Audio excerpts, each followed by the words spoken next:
ever offended at work? If you have been, you'll want to stay tuned to what I have to say today. And welcome to the Thrive with Nancy podcast, which will have us drilling into navigating workplace offense with a reality check for all of us. In the corporate world, it's rare to find an executive who hasn't experienced some level of friction at work that has you resenting the situation mightily. It fomates like an emotional germ, spreading unhealthiness across your professional landscape. What is it about our business culture that seems to be the perfect incubator for thoughtless, insensitive, and hurtful interactions? Well, first, business intentionally promotes diversity for strategic reasons, creating an ideal breeding ground for affronts to ensue. Our work environment has bosses, coworkers, and customers mentally responding to circumstances from a competing point of view rather than a cooperative point of view that can try anyone's last nerve. Secondly, effectively navigating our multi-generational landscape with employees from distinct backgrounds, attitudes, cultures, and with widely varying values poses unique challenges, ones that are difficult to prepare for. Third, adding to the complexity, surveys and research reveals that the younger employees are more sensitive to these triggering offense events. Not to mention the perception that the older generation is and may actually be set in their ways and resistant to change. All of this sets a stage for opinion clashes to happen. Fourth, our frazzled melting pot is conducive for breeding a high-speed workforce stretched thin on emotional tenterhooks all the time, not ready to adding sensitivity to their playlist. Even the slightest of issues will set employees off. I must tell you, you're living in a fantasy dream sequence if you expect work ever to take place in an offense-free zone. No matter how hard everyone tries, there's always going to be some casualty to the offense war. What actions and attitudes can you bring to the relationship that will generate a favorable work community? One, avoiding offense. I know this is tough advice, and yet, when you slam into firmly held opinions that don't match your own, consider maintaining a respectful, authentic approach while carefully listening as you express your views.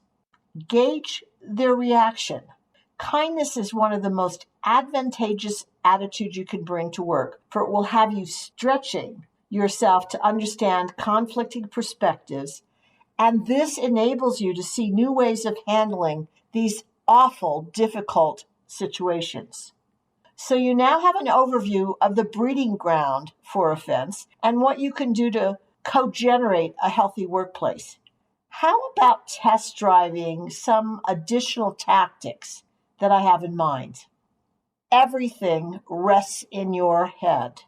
What I mean by this is how your world shows up has more to do with the meaning you attach to the events than what really happened. When you allow yourself to be offended, and did you hear that? Allow yourself.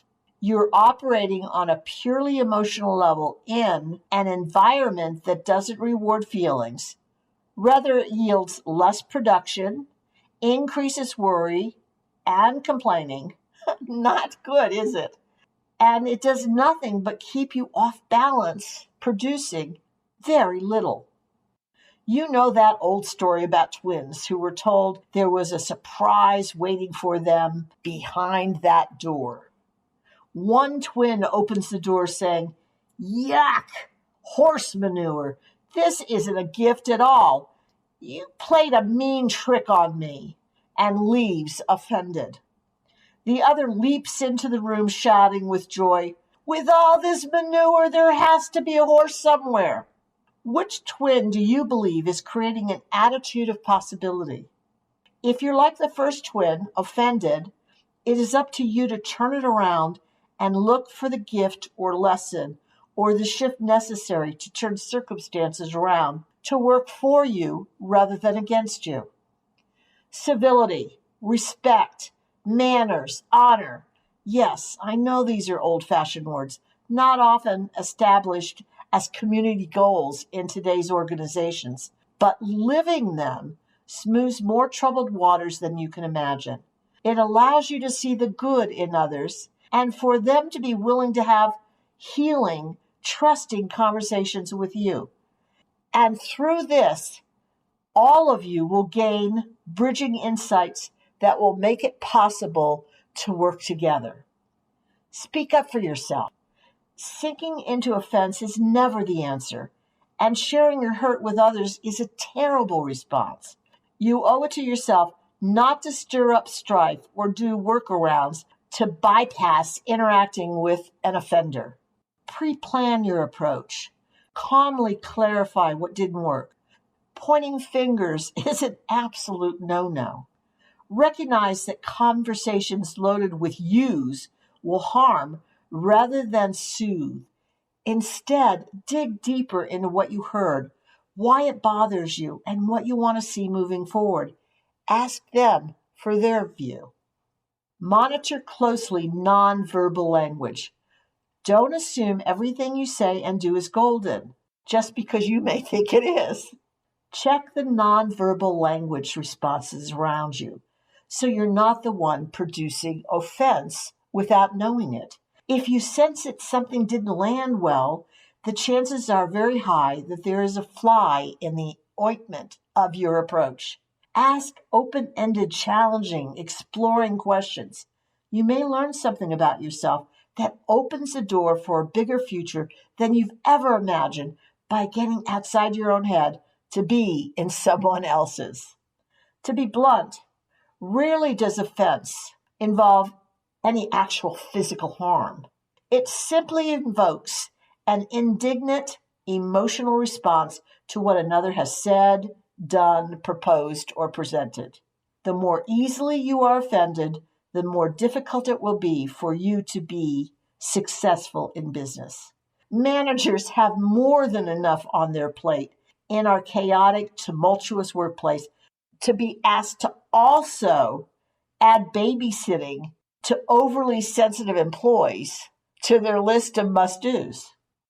Hey, if any of this resonates with you and you want to learn more about leadership, you can visit Thrive with Nancy to explore a wealth of available free resources. Or if you're excited to create new opportunities in your career by shifting your views ever so slightly while remaining in integrity with yourself, is it now the time to experience your Strategic Edge program? It is where you and I create a full-on partnership, unlike anything you've had before in business. Sign up for a free strategic call with me at www.thrivewithnancy.com/executive.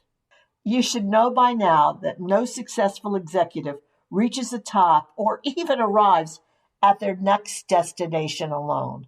I'd love to be there with you. I'm thrilled you've listened to the Thrive with Nancy podcast. My intention is to offer quick tips designed for you to apply right away, ones that will boost your career immediately. I bet you're already considering ways to implement these new ideas. Perfect. Now, if you do me a favor, pass the podcast link on to those who will benefit, your friends and coworkers. Thanks so much.